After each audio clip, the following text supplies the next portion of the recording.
Welcome to the Veronica Edwards Show, where we have fun financial conversations that everyone listening can apply to their personal and professional life. I'm your host, Veronica Edwards, CPA, and today we are back for the second part of season 6 in 2026. We're still completely independent, sponsored by Balance Virtually LLC, my accounting and consulting business. I'm excited to say at this point we are at 20,000 views on YouTube. So thank you guys, V Team, so much for supporting. We are still creeping up on YouTube subscribers. We really have an ultimate goal to hit that 1,000 mark, but we have to hit 100 first. So if you guys can like and subscribe, tell your neighbor, tell your friend, tell your auntie, tell your mama to like and subscribe to the Veronica Edwards Show. So thank you guys so much. And today, one of my favorite segments, we have our CPA chat just in time for tax season with fellow CPA that has over 20 years of experience, Alanna Anthony, owner of Amplify Accounting and Consulting. How are you, Alanna? I'm good. How are you? I'm good. We were just laughing behind the scenes. Alanna is giving us a big Gone with the Wind hair. She looks Yes. fabulous as always, but she's in the process of a renovation. Yes. You've moved into your home, what, October, but maybe November? Well, we where purchased we at? October. We moved in right after Thanksgiving. So the Friday after Thanksgiving, Black Friday, we are still in the midst of a renovation because it quickly went from phase 1 to phase 1 and 2. So, you don't have all our walls yet. Pray for us. Yes. And we were saying we don't have a functioning kitchen, but we have toaster ovens. No, we have a toaster oven and a microwave and a kettle right now. That's how we're operating. And a wonderful mother-in-law who is sending food every week. I appreciate her. Shout out to a great mother-in-law. Yes. So we just have to warm up food at this point. Yes. So, Alanna, this show's going to air January 22nd. Is your house going to be ready in time for tax season? No, it's not. I am praying that it will be. I am praying that we will have full walls. So just to let y'all know, like our second floor is for the most part done. We just need a couple of saddles. If you have hardwood floors, you need a saddle to transition from like the hallway to the bedrooms. That was like a horse saddle. It's good. Downstairs, we have about 40% walls. The dining room and the living room does not have walls at this point. We need countertops for the kitchen. Appliances arrived today. So I'm so excited for that. Yes, even though we do have a refrigerator. things. So we had the refrigerator show up early, but the rest arrived today. So hopefully, I'm really hoping that at least, if it's not painted fully, because upstairs, of course, is painted. But if it's not painted by airtime, hopefully in a couple of days. And then it'll just be the small things after that, like the little things, like window moldings and all that stuff. Oh, window molding. Well, one thing we're also going to do is Alanna is going to be my first person. We're going to do a live the last week of January. And we're just going to be talking a little bit more about ourselves, a little bit about this episode. But we don't want a little tour. We nosy. I'm going to be like, Alanna, let us see some of the walls. You can see the office wall. Whatever you feel comfortable with. Whatever you feel comfortable showing that will stay on YouTube. Because I'm not sure how we can do that on the live. We'll see. I'll figure it out. Yes. See if we can do a little mini tour. But just know we'll take whatever you're giving. My living room is full of boxes. Stuff has been covered. Yes. But good for you for doing the renovation first. Because you know how people, this is a fixer-upper. We're going to do this. We're going to do that. I'm like, just get it done in the beginning. It's going to be a pain in the butt. You did it in the winter of New York. Which is a struggle. So, yes. It's just I have a nice door and I need to take down some ugly shutters, but it's not warm enough to get anyone to do that part. So, yeah. Yes. We're praying for you. We will be praying for you and thinking about you this whole tax season. Thank you. I was asking Alanna, I'm like, what should we talk about? This is going to air right before February. Yeah. And the first thing you said, Alanna, was like, let's just talk about tax season 2026, and I said, okay, let's just break it down. what are 3 successful tips for tax season? And that would definitely be, and Elena will break it down even more, getting your books clean, knowing your deadlines, and communicating with your amazing tax provider like Elena very early. And it's still early. Even when this airs January 22nd, technically it's early. So, Elena, if you can get us started with step one, that getting your books clean, what does that mean? Some people are overwhelmed, they don't even know where to start. So, Okay, so, well, kick us first of all, off. I just wanna piggyback off of you saying it's early. It is early. The IRS did say that they were gonna open up January 26th of 2026, so you still have time to get things together. Don't feel like you're too late already, because 'cause you're not. But I would say the first thing is to make sure that you have your business expenses separated from your personal expenses. There's a lot of business owners, I get it. Especially I would say, especially in the beginning. I've done it too here and there, but I had to get it together because it's annoying. Make sure everything is separated. If you do not have your business expenses separated from your personal expenses, it is time for you to scan through all of your personal accounts. Make sure that you are pulling out what exactly are the business expenses. Because if you're waiting for your bookkeeper or your tax preparer to do it, first of all, you're probably going to pay more because they're going to have to clean that up.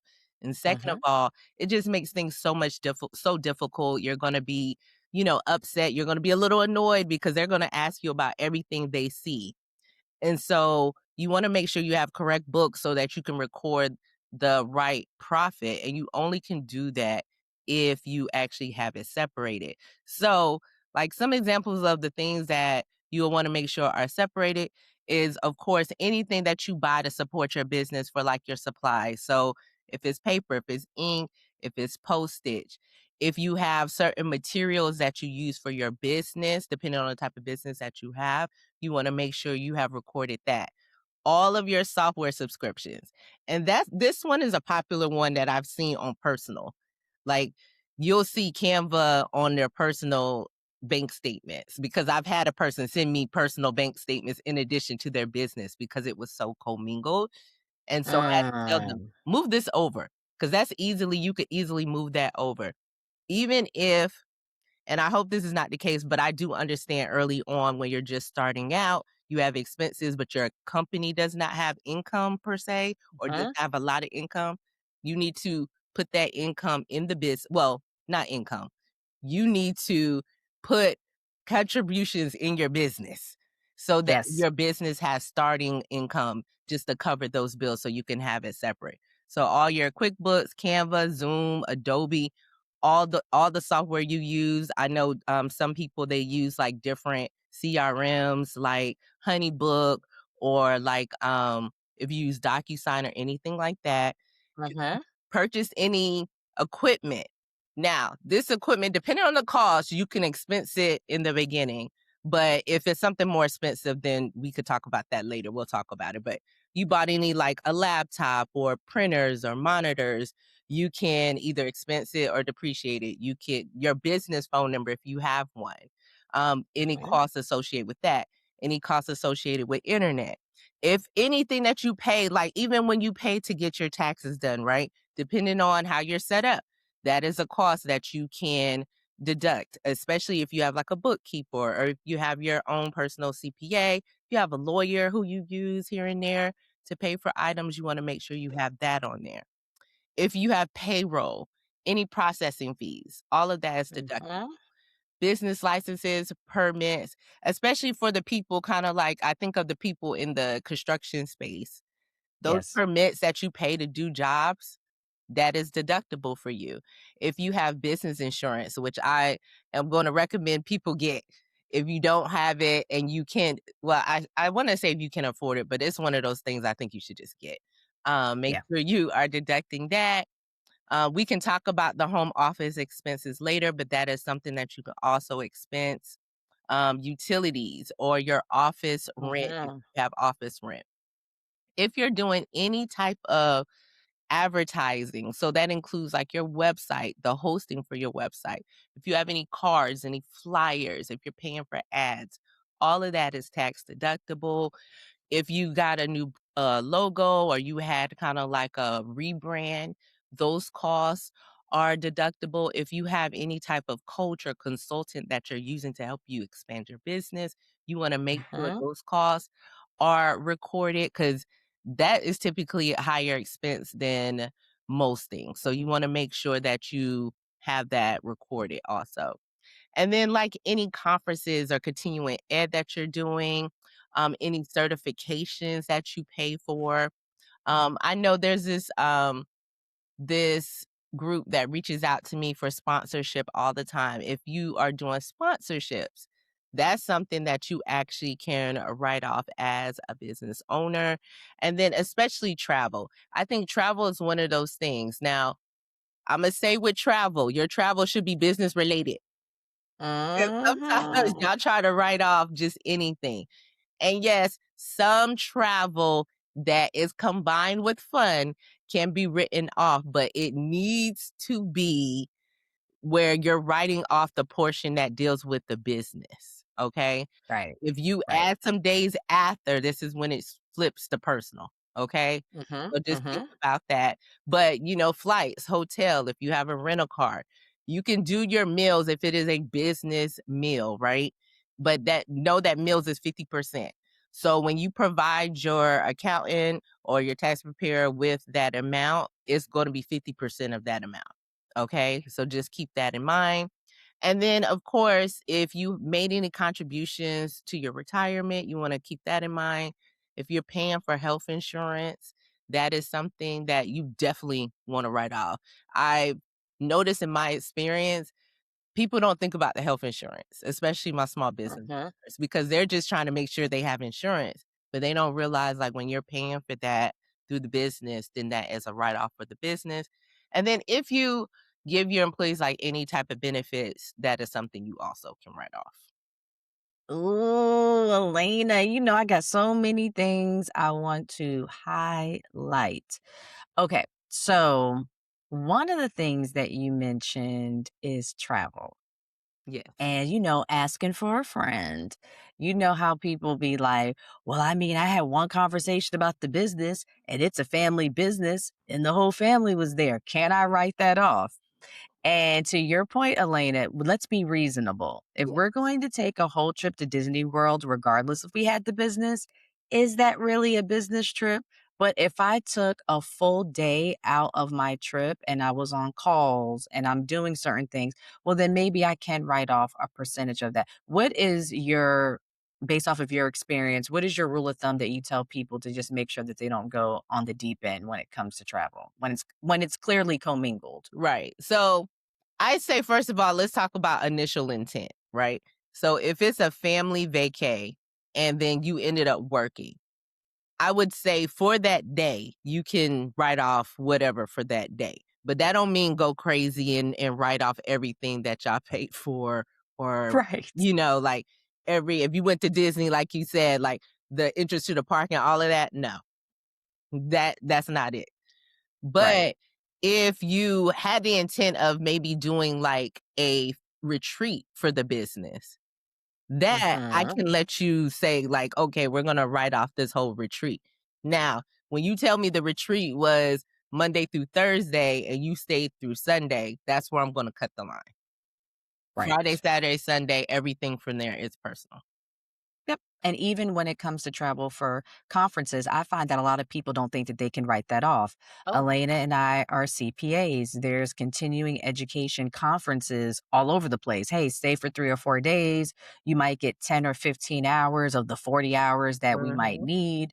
Absolutely write that off, even if your family came along, but your portion. If Right, you were going to get one hotel room and your family came, you could write that off. But if you right, ended up getting two rooms, for the additional people, then you only can write off the one, and I don't see exactly. anything wrong with that. Exactly. That's a perfect example. Cause a lot of times people do forget that. Like, now don't just take trips too. I'm gonna say do not just take trips so you could write it off. Please Mhm. don't do that. Like that doesn't make Right, sense because remember you're in business to make a profit. right. So you're just taking trips to just write stuff off. There's better ways to go about that. Don't do that. same thing when people are like, well, I bought 3 vehicles, and I Yeah. can't buy anymore. It's like, yes, you're using that cash to reinvest in the business. You did get an asset, but you can reinvest in the business in other ways, pension plans, savings, things of that sort. And then, Elena, one other thing I wanted to touch on too is meals. Mhm. Let's please talk about, because QuickBooks has added meals that are 50%, meals that are 100%. Can you explain what's the difference with meals? Because I will say there have been times, and don't beat me, Elaine, I have told my clients where I'm like, well, if you're having meetings and you're just providing the meal, I rather call those like strategic meetings because I Right. feel like you should be able to write that off 100%. But you can't get crazy with it where it was Starbucks, it was a strategic meeting. Well, not Right. every meeting. So, It's a yes, please strategic break meal. down meals. Right. Yeah, so when you think about it, if you have like a team, and even going back to the retreat example, if you're doing a retreat, if you feed the team, that's 100%, right? Like you're feeding Mhm. everyone for the event, that's 100%. Like if you had catering come in. Sure. But if you like are out to eat to meet with someone to discuss business, then that's a 50% meal. Mhm. So basically, you paid for the meal. You're only going to get, if the meal was 100, you're only going to get to apply $50 of that meal for the write up. I had someone tell me before, if it's for employees, it's 100%. If it's for clients, it's 50%. Is that right? Or does it It's kind of like, depend? yeah, that's kind of how the example is that I gave. Yeah, it's basically like if you're supporting like I said, the office, or even I'm trying to think of a company that would have, because I'm thinking corporate wise, but I know our business owners are small business. But even let's Mhm. just say if I had a tax office and it was a tax office with several employees, and because tax season is crazy, if I feed the team, that Yep. is 100% write off. Whereas What if you only fed one member for a birthday meal? I would still do Okay. 100% for that. Yeah, Okay. yeah. Because I've always wondered that. So I would go into situations with bookkeeping with people and they're like, should I do 50% or 100%? I always say, let's do 100 and then we'll ask the tax accountant during tax time. So that's good to know that if it's 100% employee related, that's their part of the business. Their salaries are 100% deductible. You're providing it to them. But if you're just talking with potential investors or customers, outside folks, 50%. Exactly. Got it. Okay. So we talked about the first step to tax season success, making sure that your books are clean. Second, Elena, is knowing our deadlines, which a lot of people think that everybody's taxes are due on April the 15th, but that is not the case. Can you break that down a little bit more about the deadlines for 2026? Yes. So everything is not due April 15th.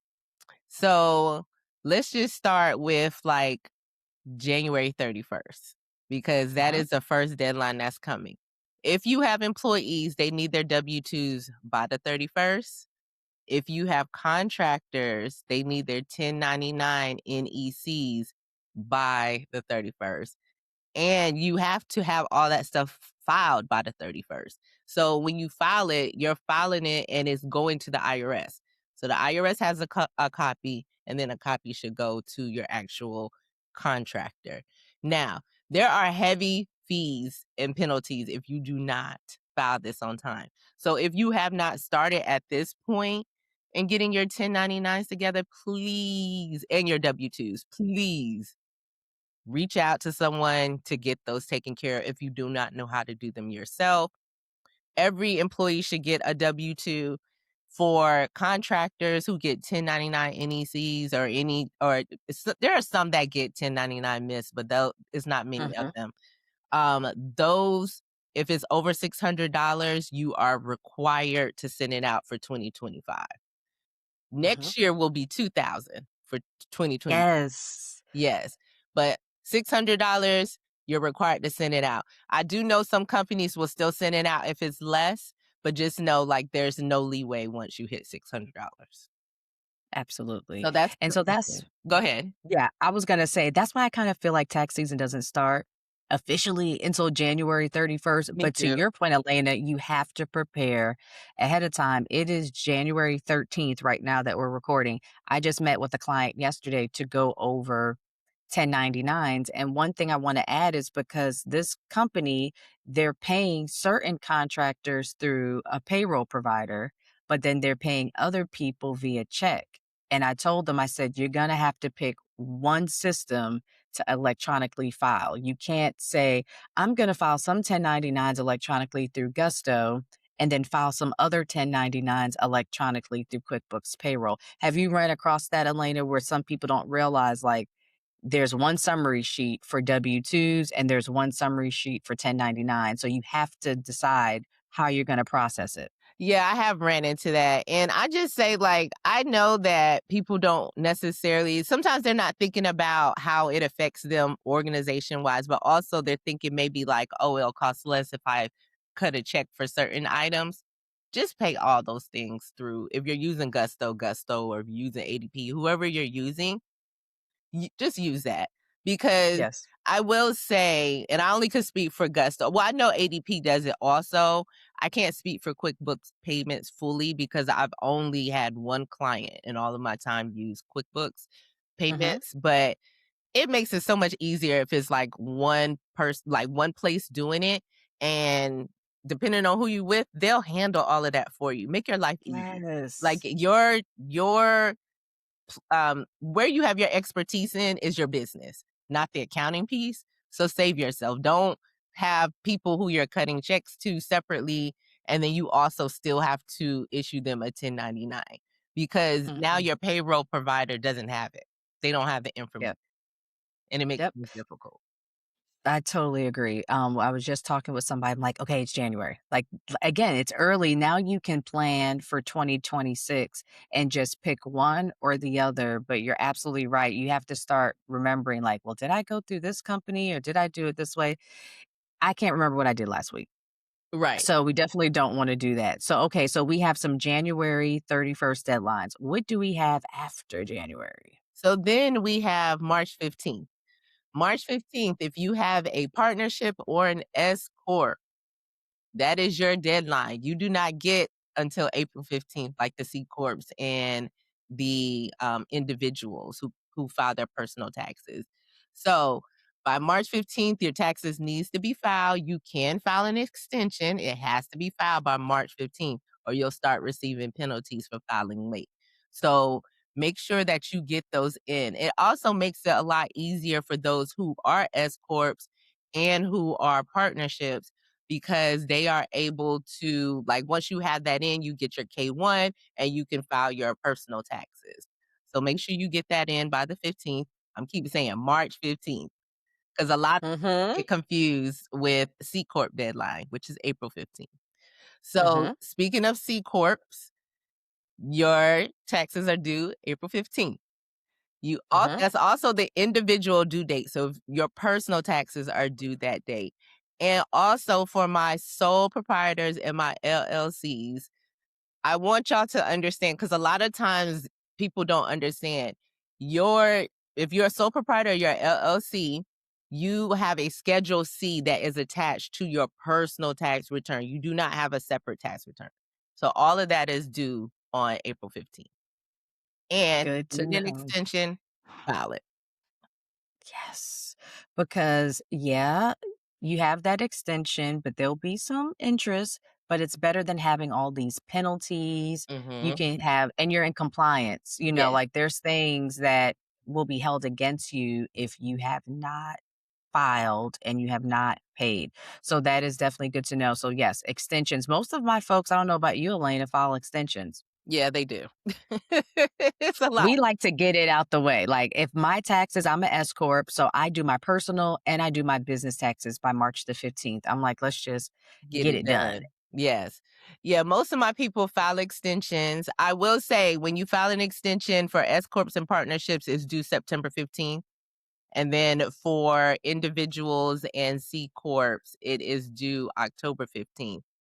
But yeah, Mhm. most of my people file extensions. I would like for them not to file extensions, but it's just life. And sometimes when you have Yes. like other items coming in just depending on um what your personal taxes looks like. Like a lot of times my people who have like a partnership, if they're waiting on a K-1, then they're going to have to file an extension. It's just that's Yeah. what it is. So Yep. Totally understandable. And so what else are we missing, Elena? We talked about January 31st, March 15th, April the 15th. Anything else in 2026? just your quarterly estimated taxes. So for those who typically owe, it's nice to pay quarterly estimated taxes if you know you're going to owe. Now, I'm always going to throw in there that you could do a little tax planning to help negate some of that. But Absolutely. regardless, you can pay April 15th. That's the first quarter. So basically, by April 15th, I'm going to say by April 10th, but by April 15th, you should know how much you made in the first quarter. And so you can pay an estimated tax payment based off of those earnings. Then for second quarter, it's a little off, but it's June 15th, because it's not like every 3 months for that one. Then Mm-hmm. you have third quarter is, you pay September 15th for third quarter. And then for the fourth quarter, you pay January 15th of 2026. So even though I know that we are recording now on the 13th, and by the time this airs, it's going to be past January 15th, Mm-hmm. telling you now, if you did not pay quarterly taxes for 2025 by January 15th, you need to be figuring that out and making a quick tax payment if you need to. Because what happens is when you typically owe, they still will charge you a penalty if you do not pay in full. And we don't want that. Yes. Is the threshold $1,000? If you owe more than $1,000 in a tax year, then you have to pay. Yes, Okay. is $1,000. So you Mm, don't have much leeway there. So just make sure you're sending your quarterly tax payments if you can. And like I said, you can do some tax planning. It may not negate everything, just depending on your situation, because everyone's different, but it can get you in a lower tax bracket. absolutely. Okay. And so for the last piece, we talked about making sure our books are clean, making sure we know the deadlines. But lastly, we need to communicate early with our CPA. And Yeah. we know that this is airing, like we've been saying, January 22nd. It's still time. So, Elena, tell us why this is so important. First of all, because you really want to be informed. Like, you do not want to be in a position where you're making assumptions, you're not sure what you need. You don't want to be rushing because your CPA or your tax preparer, they also need to look at what you provide to them and they need to make sure that the information is correct. Sometimes people submit items who that they feel like, oh, yes, I can write this off, but it may be something that needs to be actually capitalized, which means Mm-hmm. like it was an expensive repair. And instead of expensing it, so normally, like my rough number, if you're depending on how big your business is, I'll say for a very small business is about like if it's like $5,000 or more, that's not just a write off. If you're repairing something in your business or something like that, you may need to capitalize it over the time frame and depreciate it as we go. So you want to Mm-hmm. communicate with them about that. You want to share your documents with your Mm-hmm. preparer, and make sure that you have everything. So sometimes when people send documents to me, because I've been doing it for so long, I can see initially like I have questions to ask. No, because I'm like, okay, I don't see this. Did you like some of my clients every time I know for a fact, and these are kind of like my individual clients. I know for a fact they went to college and they're still paying student loans because they've mentioned it.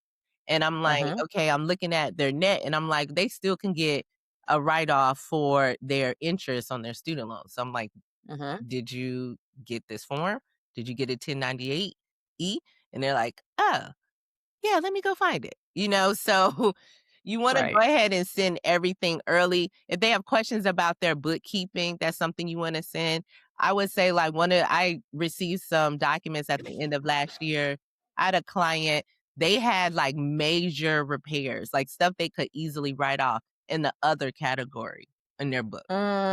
And so I had Mm. to go back to them and let them know like, hey, this is a repair. this is something you actually can write off and you need to move it. Because I was like sitting in other, I was like, that's not going to help you out.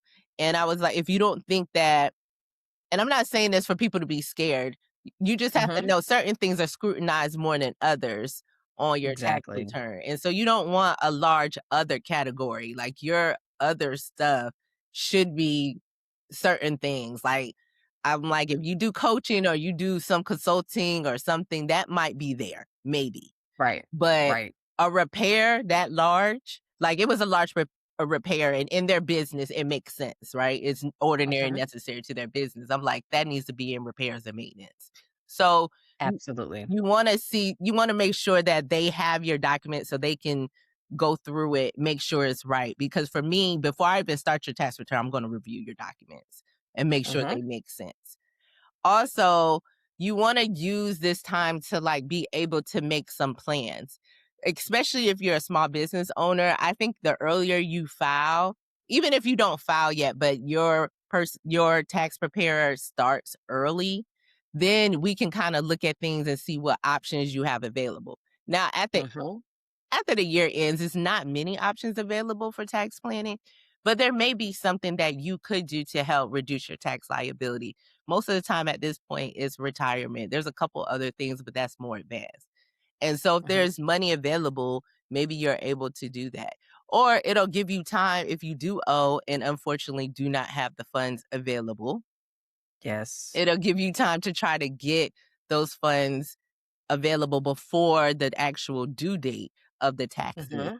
And even if not, however much you're able to get available, you can pay that portion and then set up a payment plan for the rest. You don't want to wait to the end and then you're like rushing trying to figure it out and you don't have enough time to make a good decision. Yeah, and not to slam our fellow CPAs of the tax persuasion, but typically the service level kind of drops off, I feel like, after April the 15th because everybody's tired and they're Yeah. exhausted. So I recommend that you file your taxes as early as possible. I'm not a big fan of the extension. I get it if some people are like, well, I'm just waiting around. But even if you file an extension, you don't have to wait the whole 6 months. Maybe you just needed an extra 2 to 3 weeks, maybe a month. Hmm. But I found personally over the last few years, great CPAs I work with, but after April the 15th, I can't find them. I'm like, "What's going It's on?" Like, hard the to service reach them level. because when you're working 60 hours a week, it may not be 60 for everyone, but when you're working a lot of hours for the week, it's like after tax season, I know you can't even reach me for about 2 weeks. I take about 2 weeks off. I'm not Yep. available because I need a break. And then from there, it's going to be less hours. Like they're not going to be available as much for Mhm. tax prep. They might have other things they're doing. And so you're going to have to kind of, I hate to say it, but get in where you fit in when it comes to the extension Mm. time. And then they kind of come back like I would say about August 15th, maybe September 1st, Get a little because second those wind. extension people are starting to come. But I'll also mention with extensions, remember the extension is just for filing. It's not for payment. So That part. if you file an extension and you don't pay the balance due in full, just know you're still going to get a penalty for late payment Yes. and interest. It Yep. just is what it Yep. is. Yeah. Yep, your girl had to set up a payment plan. I definitely did. And there is still some interest. It's not as bad, No. but at least it's not all these other penalties and things on top of that. So yeah, so anything else, Elena? We talked about make sure you got your documents early. I like to have a meeting with my accountant and I Hmm. tell people your CPA is not always going to offer that because they're busy. But you have to advocate for yourself. It's like being in school. You just say, "Hey, I'm a little slow. I need you to break this down." And I always like my tax preparer to go over the tax return with me. People will ask me and they have all these questions. And I'm like, I don't mind going over this with you, but you're paying a tax preparer. They should be going over this with you. Well, I would say this. First of all, your tax preparer is required to go over Mm. with you.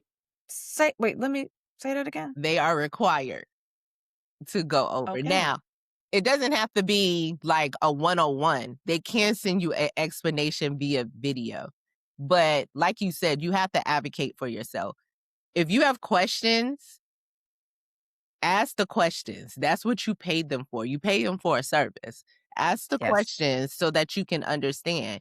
And I mean, if they have an attitude about it, Imma just say, "Who cares?" That is what we do. Like, my big Mm-hmm. thing is educating clients. So, I'm Mm-hmm. gonna answer all the questions, make sure they have a good understanding. I would say I agree with you for final advice. Please meet with your person.